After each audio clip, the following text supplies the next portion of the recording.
call this meeting to order. If you would, follow along with the Pledge of Allegiance and then the invocation, please.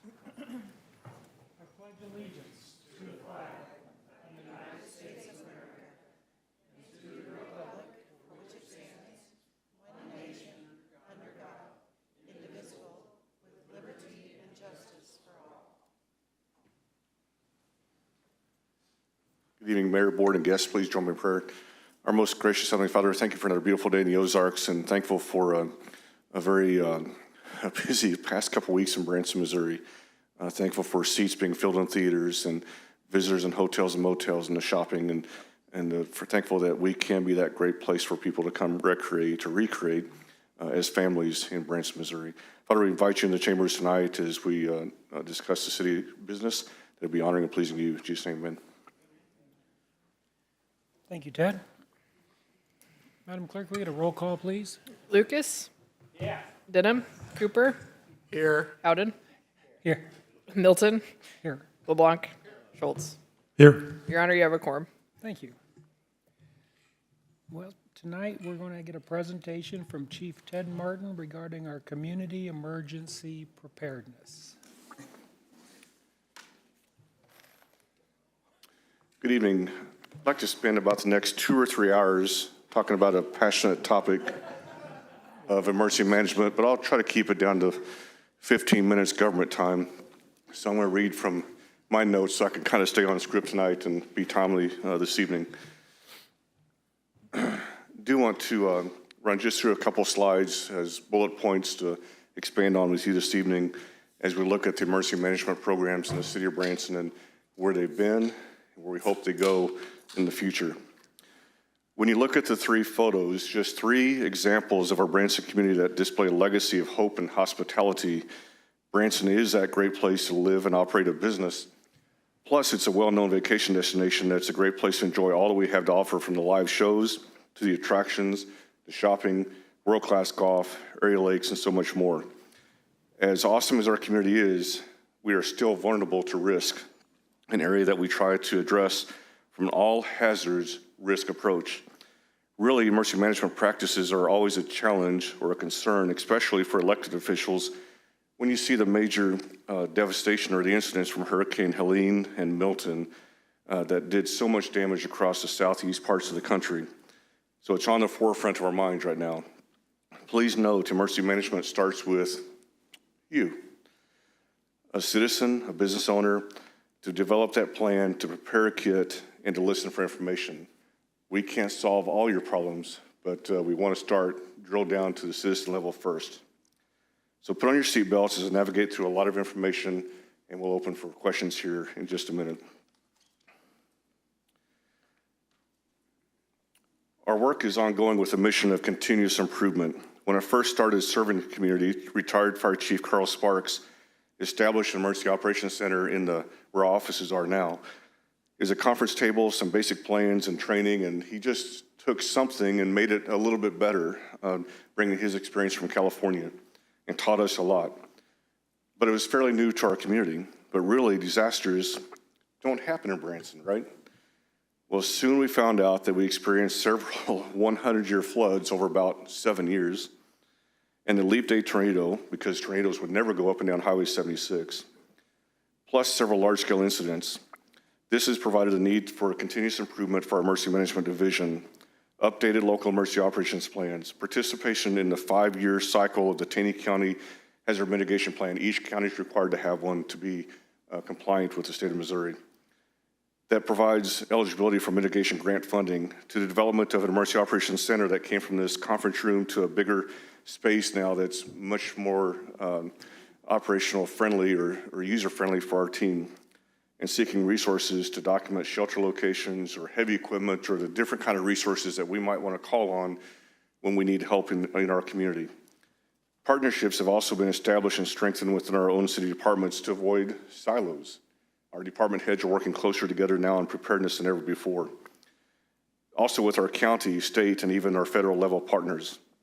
We now have working incident action plans developed for our Veterans Day Parade, Adoration Parade, and the upcoming election, and more.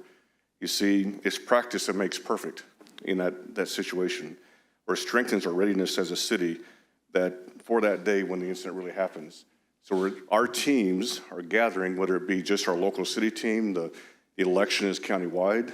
We're bringing those partners together to practice the incident action planning, so when it's a bad day, we're ready to work together even closer.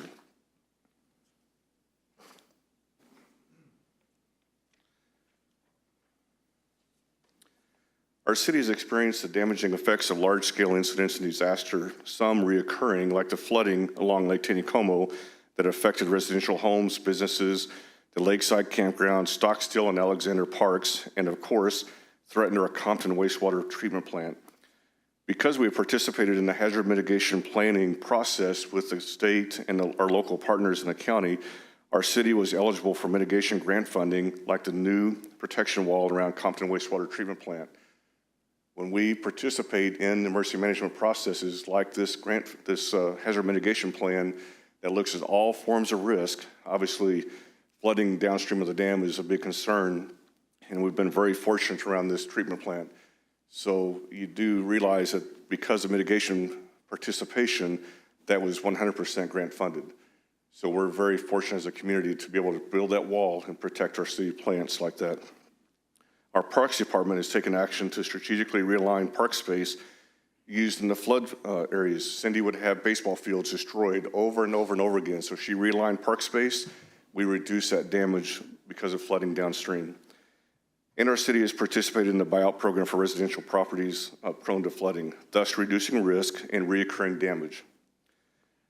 Believe it or not, our model codes help as well, from participation in the National Floodplain Insurance Program to ensuring wind and snow loads meet minimum code requirements for construction, to engineering principles and road and bridge construction. Michael is rock solid in those areas. Again, calling out other departments that participate within the planning for emergency management processes.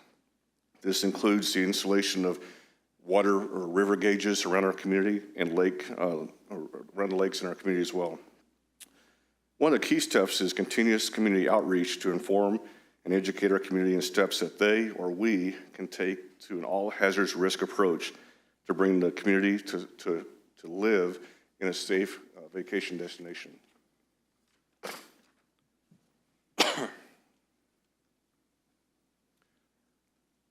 This next slide shows just a snippet of some of the resources that we'd love to share with you in the future with a tour of the EOC. But we're in a constant state of preparedness. It doesn't happen today and we're done, or it didn't happen 10 years ago and we're done. It happens every day. And it comes with time and funding, all of that becomes a factor. And I would dare say that we've added a position this year for an emergency management coordinator, which was a huge, huge blessing for time to be able to work on processes that we had just not had time to allocate to. So we're very thankful for that. But think about back at home again. We have a plan for fire safety, evacuation, shelter for severe weather, being as low and as interior as possible. We talked about shelters here a couple weeks ago and the process that would take here in our community, and several means to receive emergency information via live broadcast media, internet, cell phones, smartphone apps, amateur radio. All of those come into redundant means for us to have communications. We have emergency kits and resources in the home to be self-sufficient for 72 hours or longer. That's a challenge to you and me to be self-sufficient for a little bit. This includes as basic as flashlights to medication to emergency power sources, alternative fuel sources for heating, food storage, and more. Again, 72 hours is just the minimum. The same principles of preparedness happens with our city. The clerk's office several years ago built a readiness kit that she could pick up and walk away from her office and be able to help with some of the processes without being on the internet, without being on a desktop computer. That's the steps that some of our staff have been taking over the years. Again, we need to be prepared as a city, and we have multiple means to receive information of warnings through NOAA weather radios, a mule system in the 911 communication center, web EOC, National Weather Service chat, satellite phones, amateur radio, and more. We can also disseminate information to the public using these same means, plus our Branson alert system and 24 outdoor warning sirens, which will be replacing 3 more in about 2 weeks. The photos on the right is about a third of the EOC, and we've got different data resource points up there to communicate with the Weather Service, with our emergency management partners around the state, with the state of Missouri, with the hospitals. In the middle, on the bottom, those plastic tubs, there's what's called an EOC in a box. Ben Bonner and I, we developed that several years ago after the tornado, that we moved from the City Hall where we had a small EOC set up, and we moved to Station 1, back to City Hall, back and forth based on power outages. So we built a kit, and it was very expensive to build just our own. So we bought in bulk and we sold them across Southwest Missouri. Guess what? I now have the same resources as Taney County, the Branson Airport, Springfield. We sold them all over the area to get cost effectiveness on the purchase points. And now everybody brings the same stuff. If we say this EOC is destroyed, we're going to move to a church, we can move and work together. The whole goal is to work from hard drives to flash drives to then restore back into the internet and work back that way. So we want to start very, very basic with our resources. Above that is a Salamander Rapid ID tag. That system is designed to, all of you have badges now to open the doors. That's what those are. So we can track all the dump trucks, all the road graders, all the firefighters, all the police officers, all the parks people. And guess what? At the end of a disaster, we turn that in and we've documented everything for FEMA, hopefully for reimbursement. So those Rapid ID tags are huge for us. And then just on the left side is just an example of redundant communications from cell phones to, from satellite phones to amateur radio to backup radios that are point-to-point, not dependent on repeaters, a backup system to activate our outdoor warning sirens. So everything's redundant in what we do here across the emergency management side.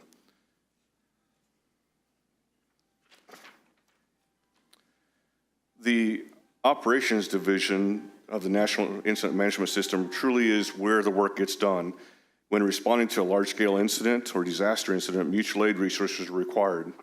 You see, a disaster is when things go bad and you've exhausted your resources. Can't solve them all.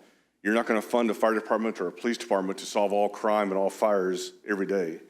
So you call mutual aid resources. You have those plans, those partnerships available across Southwest Missouri and beyond. This is why we have the Emergency Operations Center, local emergency operations plan, the resource list, the mutual aid agreements, and access to state and federal resources. For example, during the flooding incidents, we worked closely with the United States Corps of Army Engineers before flooding incidents occurred. We do annual training with them. All the partners get together and go through their flood program to be able to take action prior to releases from the gates. Remember, flooding is going to happen from downstream of the dam, but it's controlled flooding is the key word. So going off script for a second, our partnership when I first started with the Corps was very, very rough. They didn't want to talk to anybody outside of the Corps. We built that relationship to have good communications with them. And so when they call and say, okay, we're going to take the floodgates to 26,000 cubic feet of water per second, we automatically plan for about 25 to 50% higher based on what we're seeing in the area. The Corps can only act on what's actually happening over the basin. They can't go on predictions. We can, because guess what? I want to be ahead of it, and we want our teams to work in the daylight, not at dark, and that has paid off more times than not. During the Leap Day tornado, we had mutual aid resources come help us. We've helped a lot of other people, including Joplin. Joplin came and reciprocated and brought resources to us as well. The State Patrol, the building inspectors, SAVE Coalition, which is all architects and engineers that volunteer time to help with damage assessments. The National Guard for security, we called them to help secure the Branson Strip or Highway 76 when that happened. After the police officers were they've exhausted their resources of time, we call the National Guard, right, to help with security. Our city personnel truly are the special forces at these types of incidents. Community emergency response team members are available here, and we've had a program kind of fizzled out during COVID for safety reasons, and with Josh on board now, that's on his list to kick back off again after the first of the year. Getting 2 or 3 families per neighborhood ready to help neighbors, to learn about fire extinguishers or basic first aid or light search and rescue. So when we went to Joplin, it was a 3-hour drive, right? So neighbors had to help neighbors for a while when our task force went up to the Joplin area. That's what CERT and Barry's back there is a great resource for us here. get on down into the CERT training. Community members I talked about know how to turn off gas valves, do basic first aid, do the fire extinguishers, all those things and the like. So you see examples up there from citizens on the left side to our New Swift water rescue teams to the police department to public works to parks. Everybody plays and supports this process when disaster happens.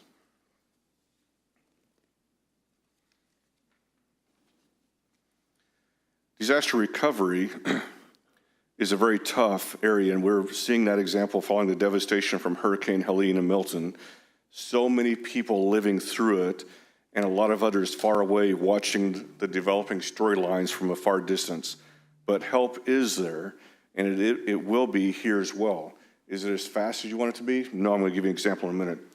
Starting with our local citizen preparedness, the work your city staff does every day, the support from agencies like the American Red Cross and Salvation Army, Samaritan's Purse, various organizations like church chainsaw groups, to Mennonite boat services just across the border in Arkansas, the National Guard, and one of my favorites, Convoy of Hope. They provide worldwide support, and they've assisted us right here in Branson mucking out houses. That big organization with so many volunteers has been a huge, huge asset. Let me give you two examples out of Helene that I've seen on the news. One was a business owner, small business like what you see in downtown Branson. He said, we flooded out. It was a hurricane, right? It was a major hurricane, lots and lots of rain, and it happened. Doesn't happen every week, doesn't happen every weekend, doesn't happen every 3 years. This one just happened. And he said, is FEMA here? Yeah, they're here. And they're doing what they're designed to do. Would I like for them to move faster? Yes, but they're present. And they're doing their role at the federal level. Then I saw a news story with this beautiful home that had a bridge, private bridge over a creek to it, and it showed a before picture of this nice, serene, beautiful setting, and the bridge wiped out. And the family's just talking about, lived here for 40 years, got a beautiful home, wasn't touched by the flooding, but the bridge got taken out. Just not that expected thing, that expected event that happened to their community. So it's not the norm. It's when the disaster happens, it's a bad day. So you've had those resources, those partners set up so you can respond here. You see SEMA and FEMA, and we've got a SEMA representative here, Chris Scott. They're not the frontline responders. They're not going to be here in 1 hour to help. They are the resource for us to provide structure, resource allocation, and funding. The work starts local. Catch this, the work starts local with this team and ends local. And your city team focuses on emergency preparedness and mitigation daily, like cleaning out culverts. Do you think about that? But flood management, flood mitigation, just by cleaning out culverts along Fall Creek Road, or the work that Michael's team does, helps reduce that risk. Clearing debris from the water intakes of Lake Taneycomo, we depend on that. So Kendall's crew contracts that out every year to be cleaned and checked and prepared for the water intake off our lake system. Kendall emergency generators at the sewer lift stations that are flood protected to keep stuff flowing, if you will. And generator backup at water towers. Emergency plans for campgrounds. Cindy has a plan. When we call her, do you need help? No, I'm good. Do you need, Cindy, we're ready to help you. No, I'm good. And so there's been times that we have gone down just for extra manpower, but she has a plan. Her team knows that we watch we communicate with her the levels of the dam and what we expect to happen, what the Corps is communicating with us, so we can evacuate that campground before dark. We want our guests to be able to hook up and work in daylight hours as much as possible. And then just focus on our emergency plans locally and with our partners like the hospital and Corps of Engineers. Next month, we drill for a week over Veterans Week with the hospital on communications, because Cox Branson wants to be able to communicate with the other 5 campuses across Southwest Missouri. And guess what? They can communicate with our EOC as well through amateur radio resources. Some of those are present here tonight as well.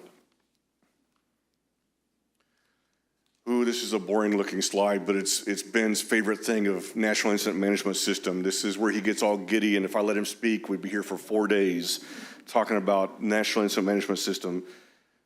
But it focuses on emergency planning for individuals and businesses in your city, and our business continuity for your business and our city continuity. We lived through some of that with COVID. That was as basic as Finances, we keep people paid knowing that our revenue may change during the first few months of that incident. Preparedness, we talked about that a little bit for your home, your business, and much bigger, your city. Being self-sustainable for up to 72 hours. Response, the special forces we visited about, ready to go with our city staff. And recovery is a big one. Just a focus on disaster or providing resources to get back to normal. We want to make sure that something happens here, Branson gets back to normal quickly, that Branson will be open for business. You've heard that message before when we flooded. Yes, we've had flooding along the river, but Branson overall is open for business. Just look at the leap day tornado and the recovery time on that to get the utility poles replaced along Highway 76. Well, you're mitigating that with the Complete Streets project by getting utilities buried underground. You're engaging in mitigation of emergency management. So we're working hard as a city behind the scenes every day in different aspects that probably the public just doesn't see and know about.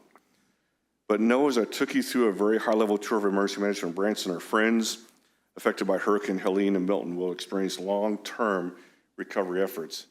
This is the look of the emergency management process. Having an incident commander, well, guess what?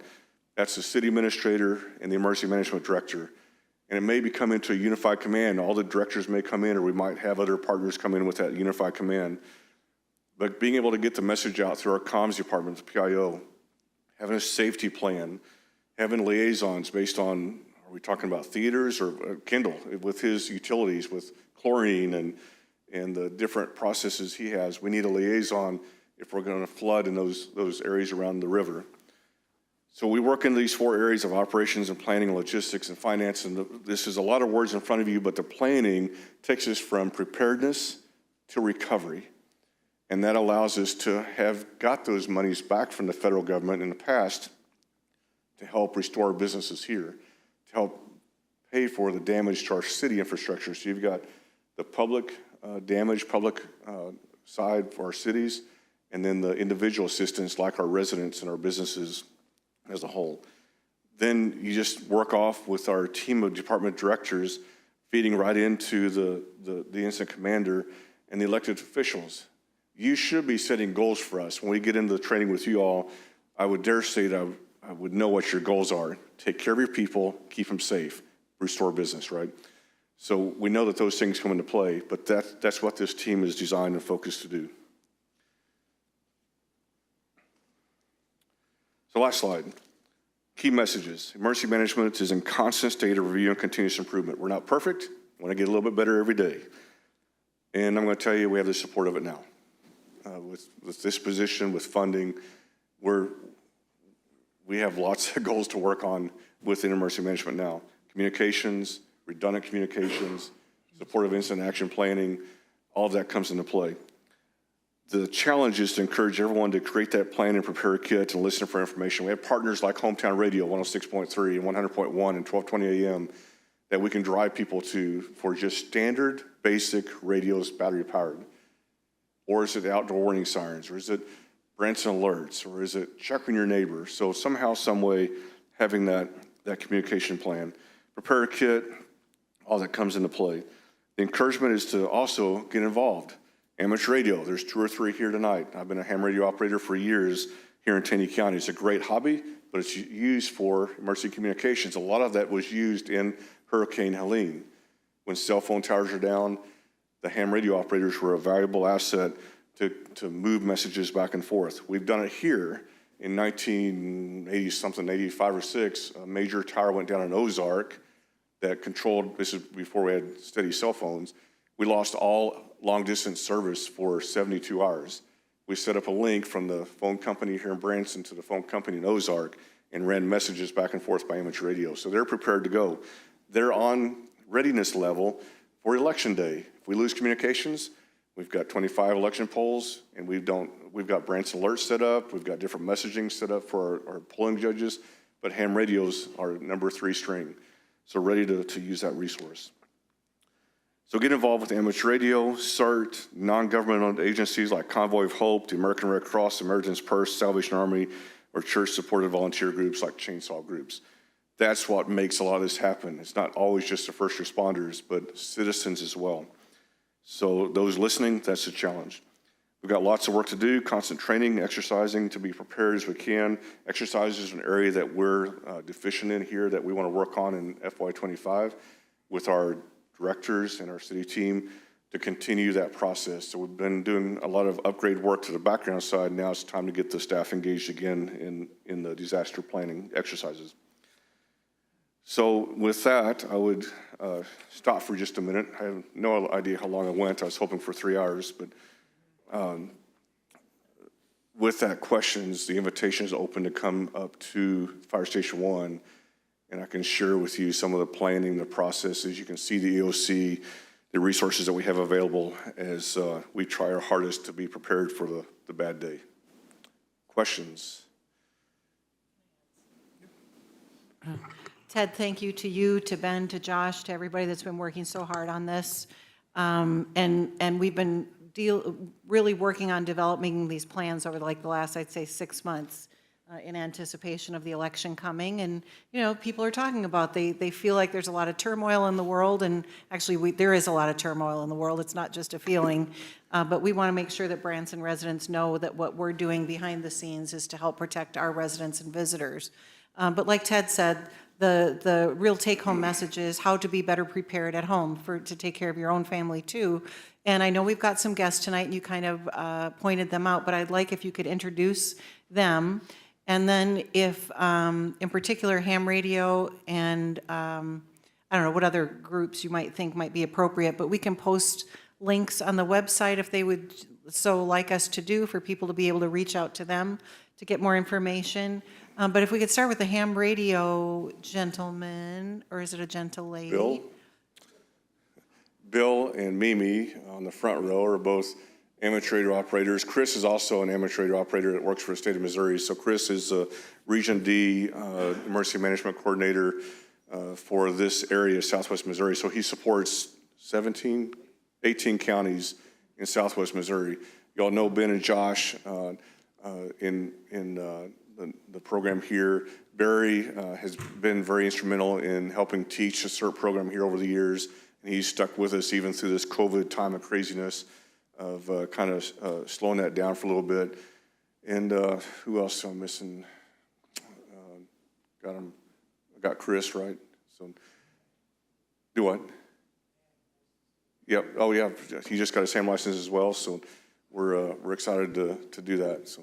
And if I remember right, wait. I'm sorry. What did you forget? Ben, to brag on him a little bit too. In the state of Missouri, there are 3 incident support teams that bring in staff to do that chart that you saw when you're overwhelmed. Ben leads the Region D IST team in the western third of the state of Missouri. So that's the caliber of personnel that we have helping here for sure. So I want to backtrack on you too with the election protocol. The administrator brought to our attention, hey, I'm concerned. She's got a background at federal and state level work and concerned about the election. And so would you do something here locally for an instant action plan? So there's 5 polling places in the city of Branson. And so, well, yes, but is it okay if I contact the county clerk and see what her reaction would be? And I really kind of expected, don't worry about it, it's no big deal. And I got thank you for calling. Her election judges, volunteers, citizens that manage the polling places were starting to get a little apprehensive. So by having a partnership with law enforcement and fire and EMS and traffic plans with MoDOT, to communication means that we've got redundancy in communications and so much more. She is so much more comfortable, and the election judges are more comfortable. We'll train with them in about a week. We'll go to a meeting where she works with those 100 and some odd volunteers, and we'll train the contingency plans with those citizens to make them feel more comfortable. And for the groups that are here, if we can post a link to their website, because I think I heard something about the ham radio folks maybe having some trainings that people can sign up for and be able to get their own license and a radio for themselves. So I think that'd be nice for us to be able to highlight and amplify some of the different groups, and the CERT group too, to be able to connect with them. On a nice day like today, amateur radio is a great hobby. And it can be, they're doing a class for $60 on November 2nd at the Methodist Church, and that comes with the training, meals, and a free radio within that price. So you can communicate within all over the country with that. It's a fun hobby. So yes, we can get that link on the website, plus SEMA should be already on there, I think. I'll have to look as a resource, because they have a lot of educational materials. When you say SEMA and FEMA, and you go, ooh, sometimes. Sorry, Chris, but mainly we'll just say FEMA on up. But there are great educational materials on the websites, especially ready.gov. That is a fantastic website for educational materials for businesses, residents, in the preparedness side. Mona is a preparedness fanatic, freak, whatever you want to call it, I don't know. So extremist, but that's readiness for yourself, right? What else?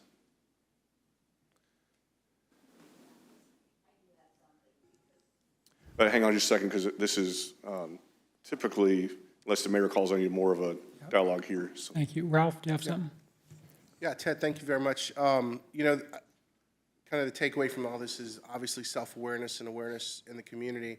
And, you know, I think it's vitally important how you kind of laid out the level of responsibility, I guess, because, you know, a lot of people, the idea is not to be on defense, but to be on offense, to have the awareness enough to know that, hey, something's coming, I need to be prepared, and then to understand once an event happens, like, what are the logical steps after that? Because when people are in survival mode, logic's out the window, so the only way to get prepared is to get educated, and how do you get educated out of the way is you just get educated, and then you're able to respond to things in a way that doesn't put you on defense, and you can stay on offense and stay cognizant of the things around you. But very interestingly, you said, like, the FEMA, they're kind of the last, they're the last to come. Like, your neighbors and the people in the community and the first responders and police and fire are the first to be on the scene. So I just think it's important that people know that, because I think when events happen, just like we witnessed over in North Carolina and Georgia, you know, everyone's like FEMA, FEMA, FEMA, but it's the state and those local communities that come in first. And so people just they miss that, you know, because, you know, the macro of everything that we see during disasters is always like the federal government's here to save us. And really it's incumbent on us to be aware. And that's why I think several of the aldermen asked Kathy to kind of bring this study session together, because we want to be on offense and we want to have that level of communication with everyone in the community and the different organizations. And, you know, I think it's important too, you mentioned some of those organizations, to have, you know, maybe like a hot list of, you know, those organizations, their leaders, their second in commands, so that when things do happen, you know, people have resources to get that. I mean, you know, website links are good, but man, I'd like to have those numbers in my back pocket. We do have a resource list established. Josh is working now. He just got put in charge of the Taney County COAD. The COAD is volunteer groups. So those groups work together to help with recovery efforts. So it's as simple as, after the flooding, I don't have enough money to replace my refrigerator, it got flooded out. So, or a couch or a bed or whatever it might be. So the COAD helps with those recovery efforts. Well, that's the churches, that's other non-governmental entities that help with that. Back on your readiness side, again, two comments. One is we have 2 members of our fire department that are part of the Missouri Task Force 1. So that's first responders from across the state of Missouri that are specialized, trained. One, Battalion Chief Boehm is, he's the guy that hangs from the helicopter from underneath the Black Hawk. He snatches you off the roof. Coolest job ever, I think. And then the other one did search and rescue for 20 days after Helene in the muck and in the mud. They told stories of carrying one gentleman out 2 miles in a Stokes basket in the muck, not mud, muck. And they were just physically beat. And that's the type of level of response that you have out there, is locals and then state teams and other mutual aid partners that come in. And again, that FEMA side, one of the times I went to the fire academy during orientation, they say, you've got to be ready. Your community's got to be ready, because when the incident happens, you're not going to roll up your bay doors, turn on your red lights, and the deuce and a half start driving by. It doesn't happen. That's going to be 24, 72 hours down the road.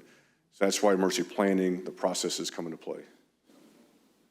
And I'll say this too, and knowing most of the firemen and PD that we have, you know, we are blessed to have some overachieving fellows in those departments, and that's why we have, you know, guys like this that are, you know, pretty much writing SOPs for the entire state and on a federal level. And I really want to make it very clear that it's easy to look at us, at police and fire, but when you look at the preparedness side that utilities has done, public works, parks, Cindy's the first one to call and say, hey, I've got staff available, what do you need? Hillary and her team is called, where do you need to plug us into the org chart? And so all the city staff's ready to play. And, Glenn?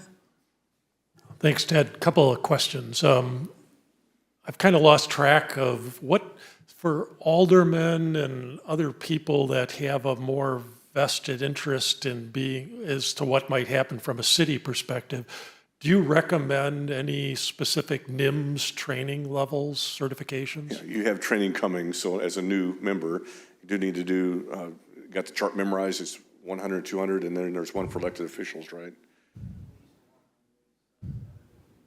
Yeah. So 2 of those classes can be done online, and I'll get that to you all in an email. We have to go in cycles with new board members and need to catch you up on that. Then there's one that'll be seated, I believe that's seated, right? The 3rd class. Yeah.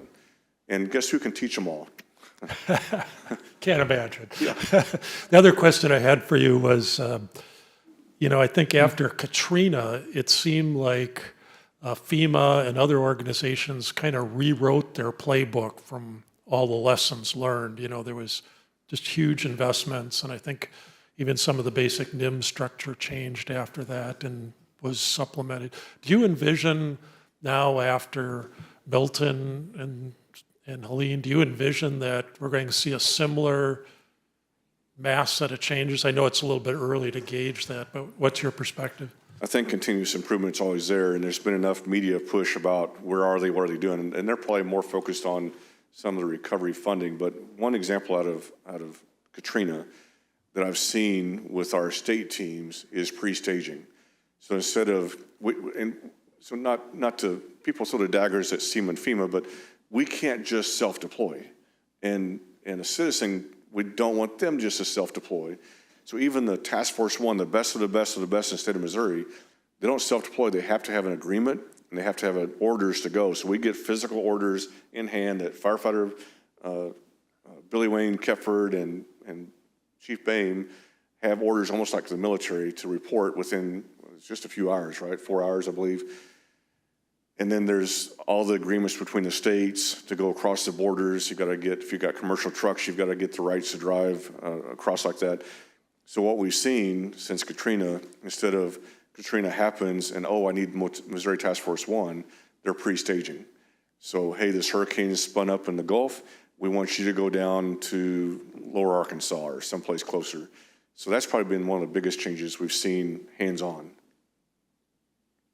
It struck me that just in watching some of the recent things play out, that one of the bigger problems FEMA seemed to struggle with is they just weren't communicating effectively. No matter what they were or weren't doing, it just struck me they weren't communicating. And I was always very impressed when we had the floods this year, that huge rainfall that gave us all the flooding issues, at your level of communications with the media in the middle of all that event. You know, it made it very clear we were in control. It made it clear what we're working on, made it clear who was involved. And I would just encourage you, should we see a similar event again, to use those skills again to be a good communications vehicle to the public. Thank you. From the past experiences, we took Branson alerts and we built a geofence around flood areas up to about 24,000 cubic feet of water per second. Just when the water's crushed into the campground, that's our normal, knock on something, normal flood. So when she can't get behind the landing to go to XYZ shop or what have you, then we want to make sure that we message that out appropriately. Then we keep that Branson alerts pushing out. Anytime we have a gate change, we push it out. Then when the flooding occurs, we know that, as I mentioned earlier, it stays within this channel. We know where it typically hits. Our highest is 76,000 cubic feet water per second. We've got the flood inundation maps to the point of my retirement. It's in my right pocket if that happens. But we know where the inundation maps are. Curtis and GIS, rock star. Have you heard that before? Yeah. The Corps of Engineers, they're GIS people, rock stars. The National Weather Service now, we're all focused on those inundation mapping so we can plan and work ahead of them a little bit. And so that when that happened here before, we pushed some messaging out hard. It's occurring, but Branson's open for business. It's occurring, we're taking care of these people, but Branson's open for business. So it goes in a whole big full circle of what that message needs to be and get it out. Hometown Radio has been a great partner. Branson Alerts has been a great tool for us. So we keep it going full speed ahead. Any other aldermen? Representative Sites. We have a few minutes remaining. Anything you'd like to share? You know he preaches, right? Just Today, Testing, am I on? Yep. For the record, I'm State Representative Brian Seitz. I appreciate what you're doing here because to be prepared, you save lives. And I appreciate everything that Chief Martin's doing to explain what they have as far as plans go and what you should see. Even something, you know what happens in your wards. If something happens there, negatively or positively, you're the first person that's called. So I think what you're doing today is giving you advance notice so that when you're called, you could tell people to reach out to the specific entities that are appropriate for that possible natural disaster. And I just appreciate everything you're doing. I think this is wholly appropriate, and this makes our community a safer place to live. Thank you. thank you, Representative.